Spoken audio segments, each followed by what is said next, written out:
Egypt was a nation that was known for doing that. Their Egyptian steles. Every empire did that. Yeah.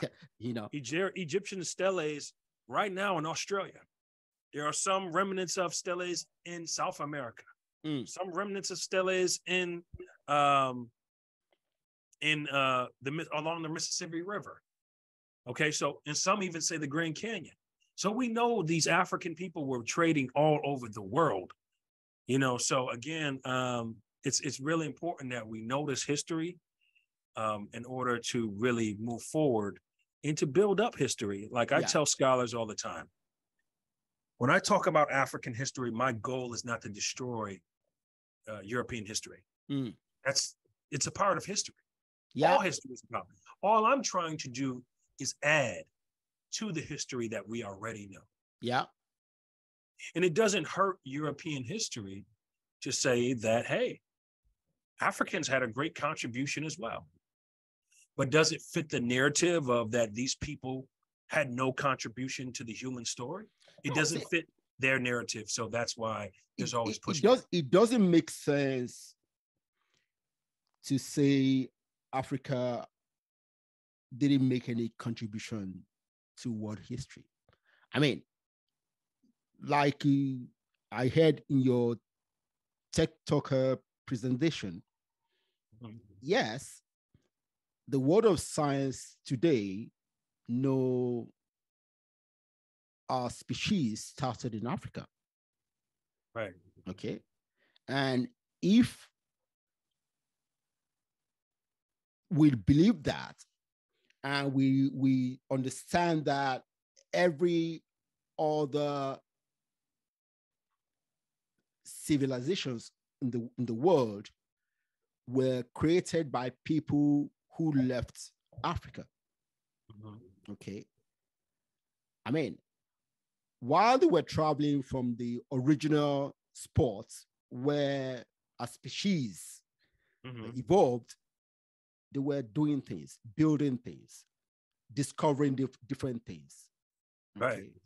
So no one who is living today will be alive if those guys back then didn't do a good job of propagating our species, So right. yeah.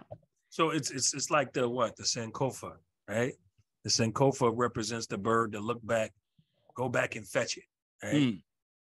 And when you go back to fetch it, you find that all roots track back to Africa. Yeah. I said this in my TED Talk. Yeah, I heard Whether that. you believe in the Bible, which I believe in, I'm a firm believer in the Bible. Okay. That the Bible tells us that Egypt was the first world power. The first mega civilization. Now, let's not get this twisted. There was the kingdom of Nimrod, which we know about in ancient Babylon. Yeah. Before that, but it was not a mega civilization. Yeah, I understand that. Okay. Yeah. It's good you explain that for my audience. Yes. Yep. And as well as ancient Mesopotamia was not a mega civilization. Yeah. So Egypt was what was the world power at that time. And out of that, all things spurred. All civilization came through that. So again, whether we're talking biblically, we're talking scientifically with Professor Louis Leakey, finding the first human remains in East Africa, or we're talking biology, whatever we're talking about here, we're still talking out of Africa. Yeah. So essentially, Africa is not just important to the Black man. No, to everybody. Africa is important to all people. Now, so this is what I say on this podcast. Yeah. Every human being is African. Yep. Okay. That's what, this is the core of, if I have any belief, this is the core of it. Every human being is African. Yes. Okay. That's where we started from. Now, it doesn't matter you're Chinese, you're European, you're Arab, whatever you are, your ancestors were Africans. So when we say these things and understand, Ivan Van Sertima once said, there's no difference in intellect when it comes to skin color. That's absurd. It's an absurd way of thinking. People, their bodies adapted to the environment. Yep.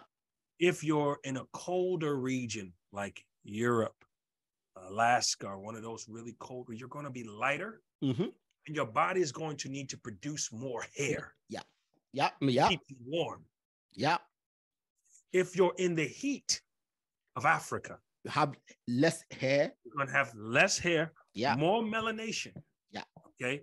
It's needed to survive in those regions, and your hair would be curlier. Yeah.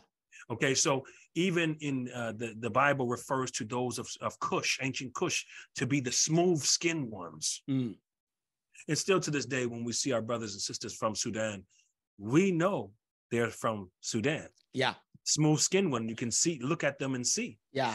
Again, it's all about the diameter of the sun that makes people what they are and how they are. Yep. Okay. So you give, if you start to have children and produce children in colder regions, eventually they will adapt. Yeah. Yeah. Same thing with the now they will not be that their skin color may never change because unlike in the past, we now live in houses. Exactly. but keep this in mind, brother. Keep this in mind. Yeah. European Africans have produced all white babies. Yeah. The Eve gene can produce every human being on the planet. Good. The African woman has produced blonde-haired, blue-eyed children. They have produced albinos. They have produced all. I have cousins. Right. Yeah. So the thing is, that's important to know. But recessive cannot produce black. Dominant can produce all everything. spectrums. Everything. Recessive cannot produce, recessive and recessive cannot produce dominant. Dominant can produce recessive. That's the thing about the African gene that's really strong, and many call it the Eve gene. Wow. Okay. This is interesting. I hope my audience will get all this.